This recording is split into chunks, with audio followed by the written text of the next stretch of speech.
la dirección que el Señor ha tomado en esta mañana es sobre la seguridad del cristiano. Vamos a estar tocando Primera de Juan y quiero que abramos nuestras Biblias en Primera de Juan 5, del 18 al 21. Y lo he titulado Lo que todo cristiano debe saber. Y voy a hacer unas cuantas preguntas que no quiero que me contestéis, pero yo sé de lo que voy a hablar y quiero que también vosotros lo sepáis. Y estas preguntas seguramente las hayáis experimentado. Así que, ¿sabes qué ocurre cuando pones la mano sobre el fuego? ¿Sabrías decirme qué pasa si ando descalzo sobre cristales rotos? ¿Qué pasaría si alguien cierra una puerta y meto la mano entre medias? Estas son preguntas y son situaciones que todos nosotros de alguna u otra manera hemos experimentado. Pero si ahora te pregunto, ¿qué pasa si te mueres ahora? ¿Qué pasaría si hoy, después de comer, te echas la siesta? ¿Qué pasaría si mueres?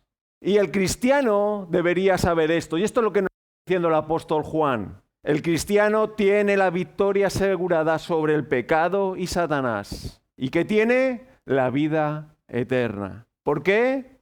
Versículo 18 nos va a hablar, porque vives protegido por Dios. Versículo 19, vives protegido aunque estamos en un mundo hostil. Y versículo 20, vives protegido únicamente porque conoces y eres conocido por Cristo. Y en el versículo 21 nos estará diciendo el apóstol Juan que debemos vivir en alerta. Así que vamos a hacer la lectura del texto. Primera de Juan 5, del 18 al 21, dice: sabemos que todos los que han nacido de Dios no pecan, sino que aquel que nació de Dios le guarda y el maligno no le toca. Sabemos que somos de Dios y todo el mundo yace bajo el poder del maligno. Y sabemos que el Hijo de Dios ha venido y nos ha dado entendimiento, a fin de que conozcamos al que es verdadero. Y nosotros estamos en aquel que es verdadero,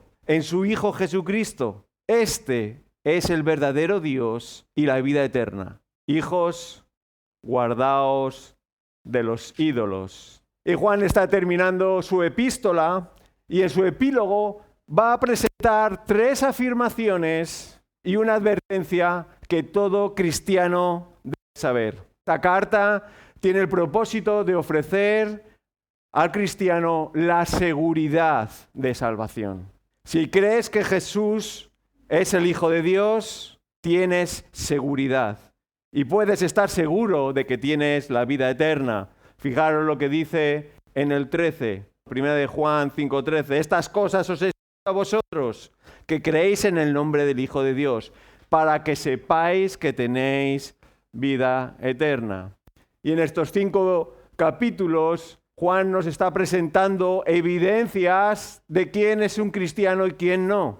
Y estas evidencias deben darte seguridad a la hora de vivir. Han pasado 50 años de la muerte de Jesús y el apóstol Juan es de los pocos testigos oculares que quedan vivos. Y las siguientes generaciones, como anticipó el apóstol Pablo, van a ver distintas herejías, falsos maestros, que van a poner en duda algo fundamental, y es la humanidad de Cristo, entre muchas otras herejías que a continuación se vieron. Y Juan escribe para corregir estas falsas enseñanzas. Estos individuos decían que se podía tener comunión con Dios de forma mística, oscura, y que solo unos pocos podían alcanzar este nivel de comunión con Dios. Pero Juan va a enfatizar, y varias veces los vemos en esta epístola, como dice que no, que Dios es luz.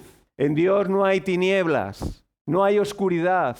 Así que Juan especifica una y otra vez que nos relacionamos con Dios por medio de la sangre de Cristo.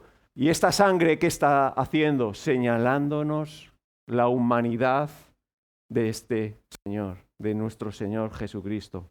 Así que podemos tener comunión con Dios porque es el único medio que Él ha provisto para satisfacer su justicia y borrar nuestro pecado. Así que estos falsos no entendían y mezclaban sus religiones paganas con el cristianismo. No entendían que tener comunión con Dios produce evidencias y evidentes en el cristiano, cómo se activan mecanismos donde confesamos cuando pecamos, nos sentimos obligados a acercarnos a Cristo. Así que va a haber confesión de pecados, amor por los hermanos y algo importante, separación con el mundo. ¿Y por qué es esto? Porque Dios habita por medio de su Espíritu en el creyente. ¿Para qué? Para garantizar la comunión con Él. Así que Jesús encarnado garantiza nuestra comunión con Él. Y al creer en su obra, en su muerte y su resurrección, tenemos comunión con Dios. Y esto inevitablemente tiene sus efectos. Producirá, como ha venido diciéndonos, amar al Padre, amar al Hijo, cumplir sus mandamientos, experimentar victoria ante el pecado, amor a los que aman a Dios. Y esto va a producir una seguridad de vida eterna. ¿Y qué va a ocurrir? Que nuestras oraciones van a ser respondidas. Y en los versículos, justo antes de ver nuestro texto, nuestros versículos anteriores al texto que vamos a estar viendo, Juan ha venido explicando cómo debemos orar y por quién debemos orar. Y lo primero que debemos pedir a Dios es que Él nos guíe a hacer su voluntad. ¿Para qué? Para saber qué y cómo debemos pedir. Pero no solo pedimos por temas individuales, sino también por los hermanos, pero también por aquellos hermanos que han caído en pecado. Pero a continuación quiero aclarar que caer en pecado debe ser la excepción del creyente. El cristiano podrá caer en pecado, dice Juan, pero no puede vivir en pecado. ¿Por qué? Y como he dicho, ha estado diciéndonos en estos 5 capítulos por qué el creyente no debe vivir en pecado. ¿Por qué? Porque es protegido por Dios. Esa es la diferencia principal de aquellos que son salvos de los que no. El cristiano podrá caer en pecado, pero no vivir en pecado. Los hombres y mujeres que no son de Dios viven bajo el poder del maligno. ¿Haciendo el qué? Pecando. ¿Por qué? Porque no pueden hacer otra cosa. Pero el cristiano vive bajo la ley de Dios y protegido por Él. Así que vamos a ver la primera afirmación, y es que el cristiano vive protegido por Dios. Fijaros cómo comienza el versículo 18. Sabemos que todo el que ha nacido de Dios no peca. Esta afirmación, el que ha nacido de nuevo, se está refiriendo al creyente. Es decir, el creyente no practica el pecado. Esta persona no es conocida por ser una mentirosa, por ser una engañadora, por ser una chismosa. No vive todo el día airado con los demás. No vive en continua ansiedad. No se pasa todo el día criticando. No se pasa todo el día quejándose. No es envidiosa. No es avariciosa. Y por desgracia, hermanos, el cristiano puede caer en algún pecado de estos u otros más que no he mencionado. Pero ¿qué ocurre? Nos arrepentimos, nos salimos de esa situación, es decir, no nos mantenemos en continuo pecado. Y en los versículos anteriores ha dicho ¿por qué es esto posible?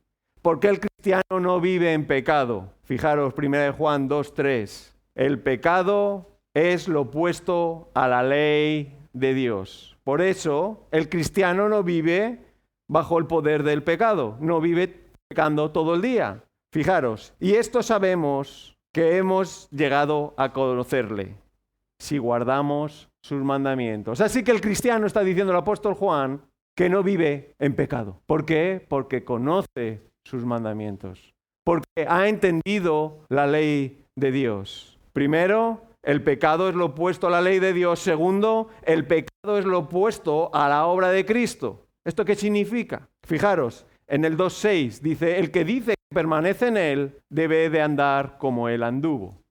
Dios, de manera sobrenatural, nos ha ofrecido en nuestro interior un nuevo hombre, una nueva naturaleza. Así que el que dice que permanece en Él debe andar como Él anduvo. Otra señal de que has entendido el Evangelio. Tercero, el pecado es puesto a la obra del Espíritu Santo. Fijaros lo que dice en el 3:24. El que guarda sus mandamientos permanece en Él y Dios en Él. Y en esto sabemos que Él permanece en nosotros por el Espíritu que nos ha dado. Así que, ¿cómo identificamos a un creyente? Obedece la palabra de Dios, ama a Cristo, porque Él lo ha provisto para que podamos ser salvos, pero también es una obra interna que lleva a cabo el Espíritu Santo. Así que vivir en pecado es incompatible con el cristiano. Vivir en pecado es incompatible para el cristiano. Y Juan ha presentado esta verdad en el capítulo 3. Fijaros, dice, ninguno que es nacido de Dios practica el pecado, porque la simiente de Dios permanece en él y no puede pecar, porque es nacido de Dios. ¿Se refiere a que el cristiano no va a pecar nunca? No, no se está refiriendo a eso. Se refiere a que el cristiano no va a ser conocido por vivir en pecado. Y no está hablando aquí de perfección, como algunos pensaron. Estos versículos han creado confusión, llegando algunos a pensar que el verdadero creyente es aquel que no peca nunca. Eso es imposible. ¿Por qué es imposible? ¿Qué nos está diciendo en el capítulo 1? Hermanos, si pecamos, abogado tenemos para con el Padre. Entonces no se está refiriendo a pecado puntual. No se está refiriendo a un pecado puntual. Pero sí que el cristiano no es conocido por una vida continua de pecado. Para el cristiano en este mundo es imposible dejar de pecar. Y lo vemos a lo largo de la Biblia, como esto es una enseñanza. Pero la Biblia enseña que el cristiano no tiene un patrón continuado de pecado. Así que Juan está mostrando aquí el carácter y no una acción puntual. Eso es lo que los cristianos sabemos, que ya no pecamos de la misma forma, de la misma manera, con la misma frecuencia que lo hacíamos antes de conocer a Cristo. Y esto es una evidencia que como cristianos notamos. ¿Por qué es esto posible? Porque el creyente está protegido para que no peque y no caiga de manera continuada sin arrepentirse. Fijaros lo que dice a continuación el versículo 18. Sino que aquel que nació de Dios, ¿qué hace? Lo guarda y el maligno no le toca. Así que Juan presenta al que hace posible que vivamos para Él, que el cristiano no viva en un continuo modo de vida de pecado. ¿Quién es este? El nacido de Dios. Y nos está recordando que nacer significa vivir. ¿Y os acordáis estos falsos que querían decir que no, que Jesús no era humano, que era un espíritu? Y a continuación estas herejías se extenderán, ¿verdad? Pero ¿qué está diciéndonos aquí el apóstol Juan? Jesús fue humano, el nacido de Dios, el buen pastor. Él protege a su rebaño, el que cuida y está a cargo de cada detalle de sus ovejas. ¿Y qué guarda? Lo que es suyo, como ha leído nuestro hermano. Suyo. La palabra guardar significa vigilar, tener los ojos puestos en todo momento con la intención de proteger y asegurar a sus ovejas. Así que esto implica que Dios construye una fortaleza de protección sobre el cristiano para defender, para custodiar a sus hijos. Así que Satanás puede tentar, acusar a los hijos de Dios como hizo con Job, pero nunca reclamarlos para sí o sacarlos del rebaño. Esto es una realidad. Debemos de vivir confiados y seguros de la obra de Cristo en nosotros. Satanás no puede apropiarse de ningún creyente, porque el cristiano tiene un dueño, un Señor que guarda lo que le pertenece. ¿Os acordáis lo que dijo el Señor Jesús a Pedro? Simón, Simón, mira que Satanás os ha reclamado para zarandearlos como a trigo. Yo he rogado por ti para que tu fe no falle. Así que las Escrituras son claras al respecto a esta verdad. Una doctrina de la seguridad. No hay posición más segura que ser redimidos por Cristo. Dios no baja la guardia, no se distrae, no se duerme. Él protege al cristiano sin descanso. En Cristo estamos seguros. Yo les doy vida eterna y jamás perecerán, y nadie las arrebatará de mi mano, dice el Señor Jesús. Esta palabra tocar, de la última parte del versículo, no se está refiriendo a que el cristiano no va a ser tentado. Se refiere a que no va a ser retenido, no va a ser sujetado, no va a ser secuestrado. Así que ha pasado medio siglo desde la muerte de Cristo y Juan reconoce los peligros que acechan a estos cristianos, tanto peligros internos como peligros externos. Cómo el cristiano enfrenta los deseos de la carne, los deseos de los ojos, la vanagloria de la vida, y reconoce que el cristiano puede pecar, pero su nueva naturaleza le va a hacer huir en dirección contraria del pecado y que va a hacer arrepentirse. ¿Cómo? Acudiendo a Dios, teniendo comunión con Él lo antes posible. Y quisiera poneros una ilustración. Los animales nos sirven como ejemplo y nosotros recién casados teníamos un perro que quería estar todo el día en el campo. Todo el día en el campo y siempre estaba sucio, habría que cepillarlo y de vez en cuando le bañábamos. Pero ¿qué es lo que hacía este perro cuando le bañábamos? Era increíble. Iba a la caca de vaca más fresca a restregarse, se tiraba de lado, se tiraba. Esa es su naturaleza, ¿verdad? Pero el cristiano es todo lo contrario. Una vez que ha sido limpiado por Dios, no quiere ensuciarse, no quiere pecar, se aparta para un lado, se aparta para otro. Eso es lo que Dios hace con nosotros. Cambia nuestra vieja naturaleza en una nueva naturaleza. Así que la vida, muerte y resurrección de Cristo garantiza nuestra seguridad. Y vamos a Romanos 8. Y vamos a estar leyendo desde el 27 al 39. Romanos 8, del 27 al 39. Y dice así la palabra del Señor. Y aquel que escudriña los corazones sabe cuál es el sentir del Espíritu, porque Él intercede por los santos conforme a la voluntad de Dios.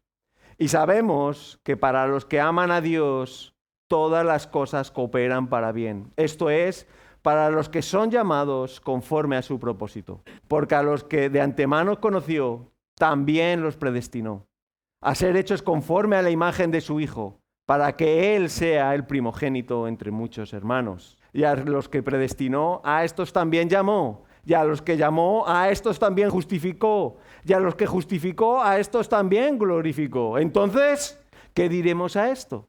Si Dios está por nosotros, ¿quién contra nosotros? El que no eximió ni a su propio Hijo, sino que lo entregó por todos nosotros. ¿Cómo no? Nos concederá también con Él todas las cosas. ¿Quién acusará a los escogidos de Dios? Dios es el que justifica. ¿Quién acusará a estos escogidos? Nadie, ¿verdad? Nadie. ¿Quién es el que condena? Cristo Jesús es el que murió, sí, aún más el que resucitó, el que además está a la diestra de Dios, el que también intercede por nosotros. ¿Quién nos separará del amor de Cristo? ¿Tribulación o angustia? ¿O persecución? ¿O hambre? ¿O desnudez? ¿O peligro? ¿O espada? Tal como está escrito, por causa tuya somos puestos a muerto todo el día. Somos considerados como ovejas para el matadero. Pero en todas estas cosas somos más que vencedores por medio de aquel que nos amó. Porque estoy convencido de que ni la muerte, ni la vida, ni los ángeles, ni los principados, ni lo presente, ni lo porvenir, ni los poderes, ni lo alto, ni lo profundo, ni ninguna otra cosa creada nos podrá separar del amor de Dios que es en Cristo Jesús, Señor nuestro. Así que el cristiano debe saber que vive protegido por Dios. ¿Por qué? Porque le pertenece a Él. Pero también debe saber que vive en un mundo gobernado por el maligno. Versículo 19. Vivimos en un mundo hostil. Sabemos que somos de Dios. Y aquí viene. Y todo el mundo yace bajo el maligno, del poder del maligno. Así que el cristiano debe saber que vivimos en un mundo caído, donde el reino de las tinieblas lo abarca todo. Aunque vivimos en España y tengamos una buena democracia, sin corrupción, sin mordidas, y lo estoy diciendo irónicamente, es evidente, cada uno de nosotros, quién es el que opera en este mundo de maldad, el maligno. Pero el cristiano debe estar seguro, porque sabe a qué reino pertenece. Aunque veamos a nuestro alrededor que todo está podrido, la educación, la política, la economía, esto no nos debe de sorprender. ¿Por qué? Porque lo vemos en las Escrituras. Hemos estado leyendo Apocalipsis. El cristiano sabe cuál es el final de todo. El rey que reina sobre este mundo es Satanás, pero está siendo dejado por Dios. Dios es el que realmente es el que opera y le está dando la libertad. Y el cristiano sabe cuál es el final de todas las cosas. El verdadero rey, Cristo, es el que va a reinar. Y nosotros pertenecemos a su reino. El cristiano pertenece a su reino. Sabemos quién es el rey vencedor. Este mundo no es el nuestro. Por eso nos está advirtiendo que todo está bajo el poder del maligno. No debemos de mezclarnos, ¿verdad? No debemos de dejarnos llevar por sus deseos. Sí, debemos de vivir con los no conversos, aquellos que no conocen a Cristo, pero sabiendo que ese es nuestro campo misionero. No debemos de enredarnos con aquello que nos produce pecado. ¿Por qué? Pues porque nos va a hacer sentir mal, nos va a hacer arrepentirnos y no queremos entristecernos, no queremos vivir, ¿verdad?, de manera triste. Y hay consecuencias, sí, hay seguridad, pero también hay consecuencias cuando pecamos. Así que este mundo está gobernado por el odio, por el orgullo, por las guerras, las mentiras, y esto es todo lo opuesto al reino al que pertenecemos nosotros, que pertenecemos al reino de los cielos, donde reina la humildad, la mansedumbre y la justicia. Y nadie puede conocer este reino si no conoce a Cristo, el Hijo de Dios. Nadie puede saber lo que es la verdadera humildad si no conoce a Cristo. Nadie puede saber lo que es la verdadera justicia si no conoces a Cristo. Lo que es ser manso si no conoces a Cristo. Así que no hay ningún sistema, ONG, asociación o gobierno en este mundo que no esté bajo la influencia del maligno.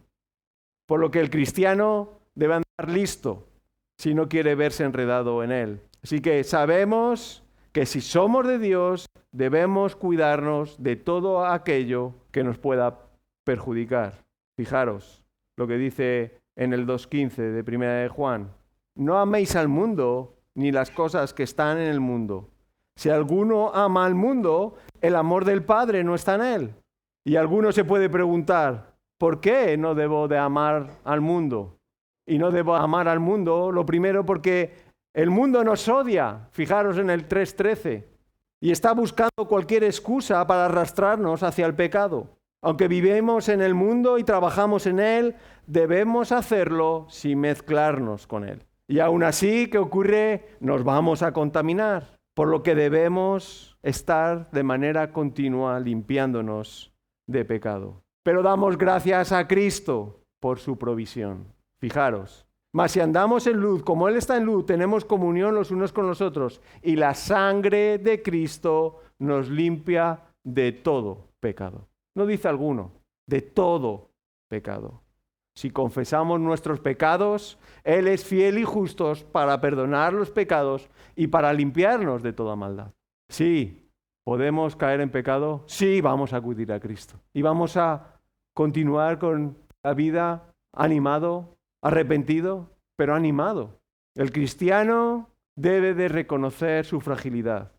¿Y qué hace? Acude a Cristo cuando peca. lo confiesa y se limpia y es renovado. Tener una idea correcta del mundo y el pecado advierte a los cristianos de sus peligros. Por eso Juan lo está introduciendo aquí y lo ha dicho anteriormente en otro capítulo. Juan quiere que entendamos el porqué del pecado. No somos pecadores porque pecamos, sino que pecamos porque somos pecadores por naturaleza. El cristiano debe saber la existencia de estos dos reinos, el del maligno, donde andábamos antes conforme al príncipe de la potestad del aire, al espíritu que ahora opera en los hijos de desobediencia, entre los cuales, ¿os acordáis lo que dice? Andábamos antes, cada uno de nosotros, andábamos antes. Así que el reino de los cielos se presentó y presentó al Señor Jesús. ¿Y qué decía el Señor Jesús? Arrepentíos, porque el reino de los cielos se ha acercado. Jesús siempre diferenció estas dos realidades, la maldad y el pecado y la santidad y la justicia de Dios. El que no está conmigo, contra mí es, y el que conmigo no recoge, desparrama. Hay dos reinos y el cristiano debe saberlo. ¿Os acordáis lo que le dijo el Señor Jesús a Pilato? Su reino no es de este mundo. Así que nosotros, aunque vivimos aquí, conocemos y sabemos cuál es nuestra procedencia. Y todo esto gracias a la sangre de nuestro Señor Jesucristo. Pero el cristiano también debe saber que es Dios el que nos hace ver esta realidad, nos hace ver nuestro pecado al conocer a Cristo. Vivimos protegidos, pero esta afirmación en el versículo 20, vivimos protegidos porque conocemos a Cristo. Fijaros, versículo 20, y sabemos que el Hijo de Dios ha venido y nos ha dado entendimiento a fin de que conozcamos al verdadero. Y nosotros estamos en aquel que es verdadero, Dios y la vida eterna. Así que finalmente Juan presenta su tercera afirmación en su postdata. El cristiano sabe que Cristo es la única solución al problema del hombre, el pecado y el mal que hay en el mundo. Dios en su palabra ha revelado cómo se resuelven las consecuencias de nuestro pecado. El tema de la Biblia que nos presenta es cómo los hombres y las mujeres pueden vivir piadosamente delante de Dios después de haber pecado contra Él. Fijaros lo que dice versículo. ¿Y cómo lo hace? Otra vez, el Hijo de Dios ha venido. El Hijo de Dios ha venido. Esto es lo primero. Es por aquí que comienza Juan su epístola y su evangelio. Lo que existía desde el principio, lo que hemos oído, lo que hemos visto con nuestros propios ojos, lo que hemos contemplado y han palpado en nuestras manos, os anunciamos para que tengáis vida eterna. Fue de las primeras herejías negar que Cristo había venido en carne. Su nacimiento virginal, ¿verdad? Así que estos falsos querían introducir ideas erróneas sobre la persona de Cristo. Dios hecho hombre, 100% Dios, 100% hombre. Así que esta es la promesa que está presentando aquí el apóstol Juan, esta simiente de Génesis 3:15. El Hijo de Dios ha venido. Y estos falsos maestros, como muchos otros, no entienden esta verdad. No entienden esta verdad. ¿Cómo es que Dios pudiera hacerse hombre y morir por nuestros pecados? ¿Vivir una vida perfecta y morir en la cruz y resucitar al tercer día para salvar a pecadores? Juan está presentando algo único, al Dios verdadero. Los dioses que ellos conocían eran dioses falsos de la mitología griega, mitología romana. Estos dioses inventados visitaban a los humanos de manera puntual. Zeus, Poseidón, el dios del mar, Apolo, dios de la música, Hermes, un dios ladrón, ¿verdad? Y del comercio, Afrodita, Diana, Ares. Todos estos tenían algo en común. Eran dioses caprichosos, egoístas, egocéntricos y no hacían ni ofrecían nada. Ni había hechos que pudieran contrastar de su existencia. Pero Jesús, la segunda persona de la Trinidad, el unigénito Hijo de Dios, es tan real como tú y como yo estamos aquí mismo en esta mañana, que vivió sin pecado, Dios lo hizo pecado para que todo aquel que en Él crea tenga vida eterna. ¿Cómo no vamos a venir esta mañana a alabar a nuestro Señor Jesús? ¿Cómo no lo vamos a hacer? Fijaros, continúa el versículo diciendo que si esta verdad de Jesús es el Hijo de Dios, la podemos comprender, es porque, fijaros, Él nos ha dado entendimiento. Esto no se trata de ser inteligente, de que seamos dispuestos o preparados. Se trata de un acto milagroso, la obra del Espíritu Santo. Se trata de que Dios ha querido que conozcamos estas cosas. Por eso somos los más privilegiados que hay ahora mismo en Sevilla. Con otros hermanos en otras iglesias, seguro. Se trata de que Dios ha querido que conozcamos estas verdades. Cosas que ojo no vio, ni oído yo, ni han entrado en corazón de hombre, son las que Dios ha preparado para los que le aman.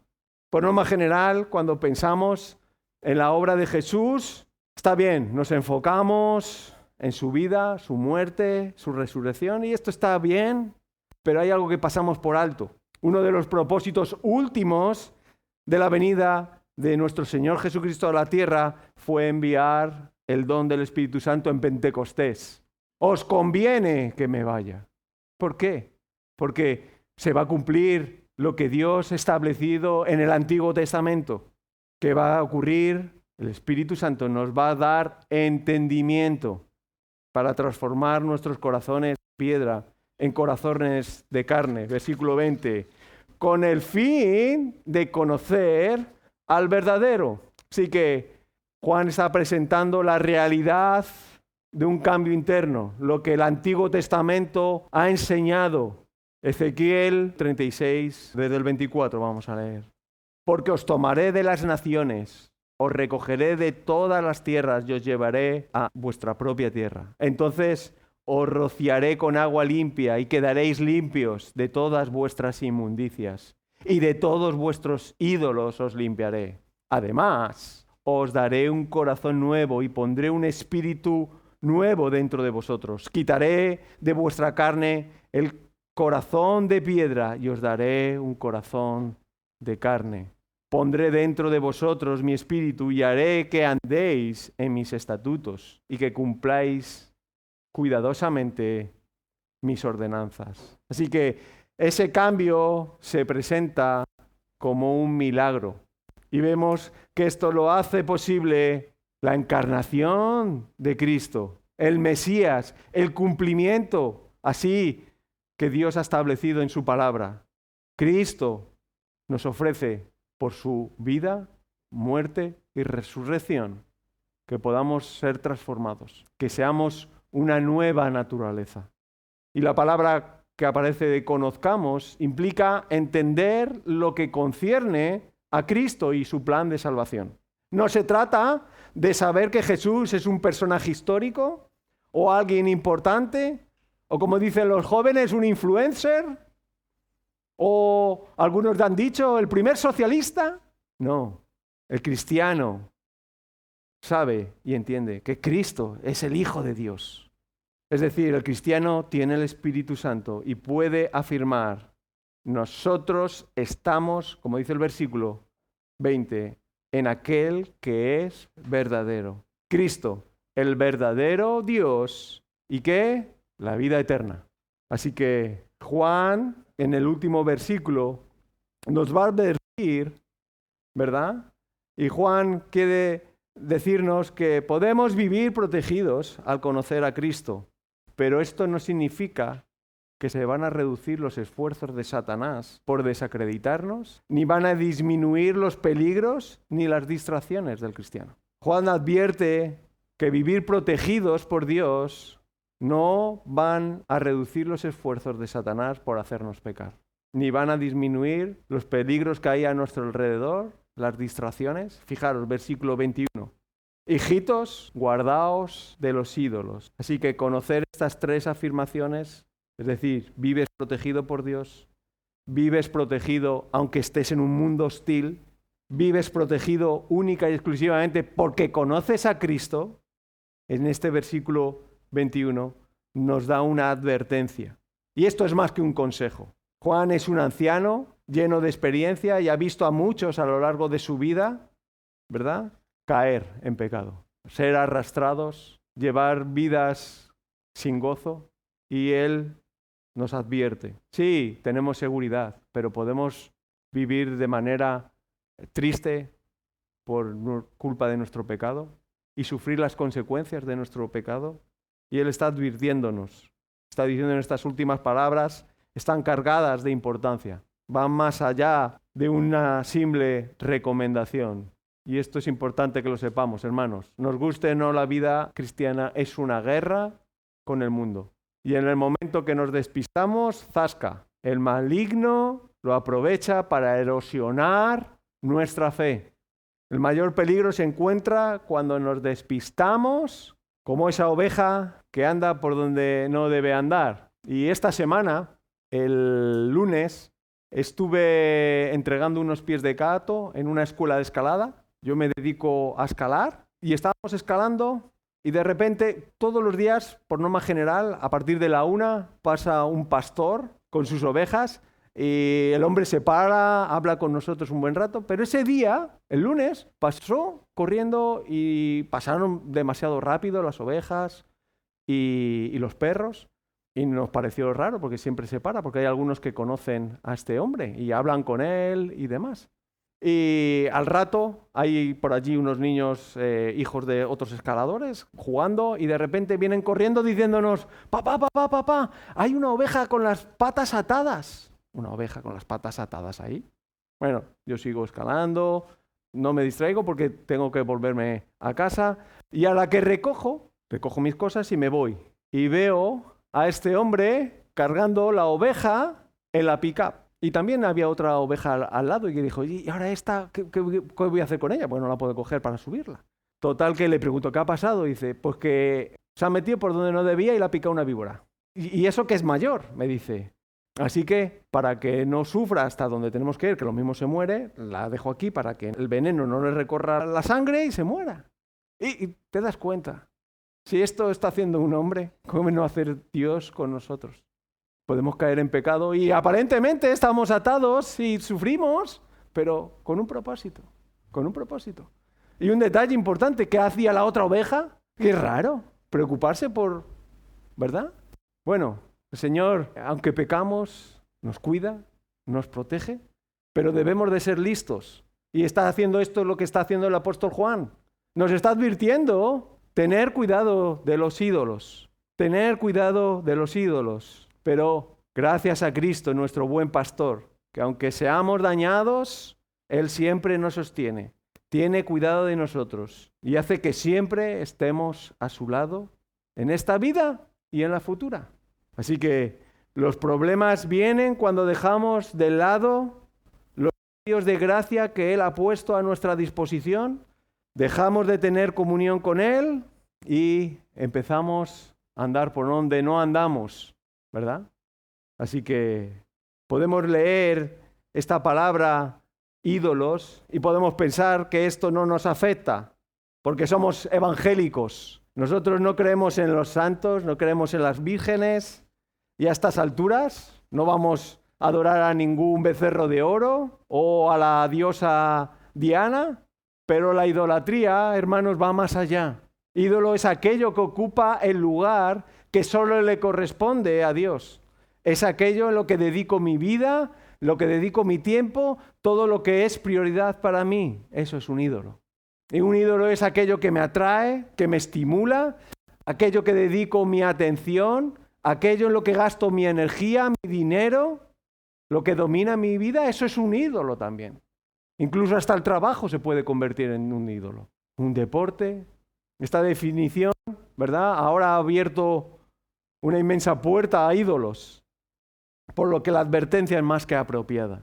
Muchos cristianos incluso han llegado a adorar a la religión y la doctrina en vez de adorar a Dios y a Cristo. El hombre es tan vulnerable al pecado que debemos estar, hermanos, alerta con 1000 ojos, con 1000 ojos. Nuestra debilidad es tan grande que incluso habiendo sido transformados, teniendo las cosas claras, caemos en pecado. Debemos de cuidarnos. Y si pecamos, abogado tenemos para con el Padre, a Jesucristo, quien el justo. Solo Dios debe ser el centro de nuestra adoración. Dios Padre, Dios Hijo y Dios Espíritu, porque es el Dios vivo y verdadero. Cualquier otra cosa que atraiga nuestra devoción nos hace culpables de idolatría. Así que Juan termina su epístola presentando una gracia, pero ofreciendo seguridad de salvación si estamos en Cristo. La pregunta es, ¿estás en Cristo? ¿Has confiado en Cristo? El cristiano debe saber, está diciéndonos el apóstol, que conocer a Cristo le hace estar seguro, estar protegido de cualquier circunstancia, cualquier cosa que nos pueda dañar, porque tenemos la victoria segura sobre el pecado y sobre Satanás. Vamos a dar gracias. Sí, Padre, gracias te damos por la obra perfecta de nuestro Señor Jesucristo en la cruz. Gracias te damos porque en Él y por Él son todas las cosas. A Él adoramos, a Él servimos. Señor, haznos estar seguros de nuestra salvación, viendo estas realidades en nuestra vida. No busquemos otras cosas, busquemos a Cristo, hallémosle en su palabra, crezcamos en comunión unos con otros. Señor, te damos gracias porque en tu misericordia has hecho posible que nuestros corazones sean transformados de un corazón de piedra a un corazón de carne. Bendito sea tu santo nombre, Señor Jesús. Gracias, Padre, por todo. Y lo pedimos todo y te lo agradecemos en el nombre de nuestro Señor Jesucristo. Amén.